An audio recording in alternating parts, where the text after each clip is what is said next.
গল্পের ভুবনে আপনাদেরকে আরেকবার জানাই রহস্যে মোড়ানো শুভেচ্ছা। বরাবরের মতো আমি মোহাম্মদ সোহাগ মল্লিক রয়েছি আপনাদের পাশে।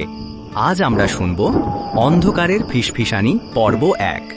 গল্পটি লেখা হয়েছে বাংলা লোককথার গভীর ধারা বজায় রেখে, যেখানে ভয় আর অজানা এক।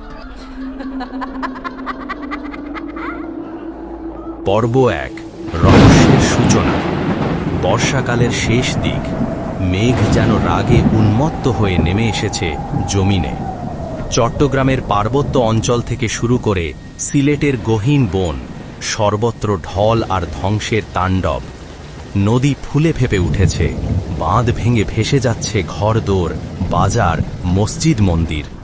কিন্তু প্রকৃতির এই ভাঙচুরের মাঝেও লোকজনের মনে বাসা বাঁধছিল অন্যরকম এক ভয়। কারণ বানের জলে ভেসে আসছিল কিছু লাশ, কিন্তু সেগুলো মানুষের মতো নয়। বাঁকা পা, মাথার গঠন বিকৃত, চোখের জায়গায় যেন কেবল গর্ত। লোকজন বলল, আরে ধুর, বানের তোড়েই এমন হয়, গা গুলিয়ে গেছে। কিন্তু বুড়ো হাকিম আলী বলল, ওরা আবার নেমেছে, এই বান তাদের বার্তা। গল্প ভালো লাগলে সাবস্ক্রাইব করতে ভুলবেন না। আমি অধ্যাপক আলী ওয়াহিদ, ঢাকা বিশ্ববিদ্যালয় লোকসাহিত্য ও সংস্কৃতি বিভাগে কাজ করি। পাহাড়ি জনগোষ্ঠী ও প্রাচীন বিশ্বাস নিয়ে গবেষণা করি বহু বছর ধরে। এই ধরনের ছায়ামূর্তি নিয়ে বহু পুরাতন দলিল আমি পড়েছি, কিন্তু কখনো ভাবিনি সত্যি সত্যি। ঠিক তখনই একটা চিঠি আসে। লিখেছেন হারুন মিয়া, সুনামগঞ্জের এক গহীন গ্রামে থাকা বিচ্ছিন্ন নিঃসঙ্গ এক মানুষ। চিঠিতে লেখা, আপনি যা খুঁজছেন ওরা তাই।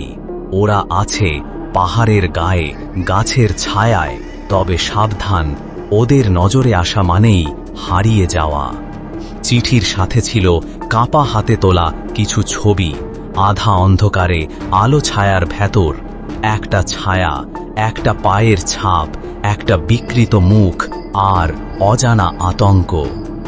গল্প ভালো লাগলে সাবস্ক্রাইব করতে ভুলবেন না। চিঠির প্রতিটি বাক্য আমার শির দাঁড়া কাঁপিয়ে দিল।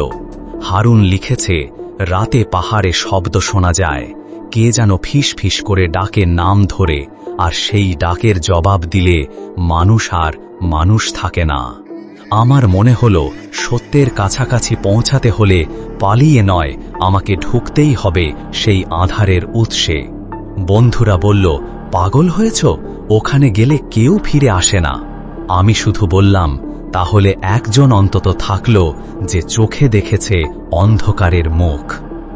গল্প ভালো লাগলে সাবস্ক্রাইব করতে ভুলবেন না। এভাবেই শুরু হলো আমার যাত্রা সুনামগঞ্জের সীমান্তবর্তী পাহাড়ি এক গ্রামে, যেখানে সন্ধ্যা নামলেই পথঘাট হাওয়া হয়ে যায় আর গহীন অন্ধকারে ডেকে ওঠে এক অজানা ফিসফিসানি। আপনি শুনছিলেন অন্ধকারের ফিসফিসানি পর্ব 1। খুব শীঘ্রই আসছে পরবর্তী পর্ব, অন্ধকারে ছায়ামূর্তিরা। সেই রাতেই খোলা দরজা, মেঝের নিচ থেকে ভেসে আসা অজানা ভাষার ফিসফিসানি আর হেনরির কাঁপা কণ্ঠে সতর্কবার্তা। আরা ঘরের ভেতরেই আছে, আজ রাতেই আসবে।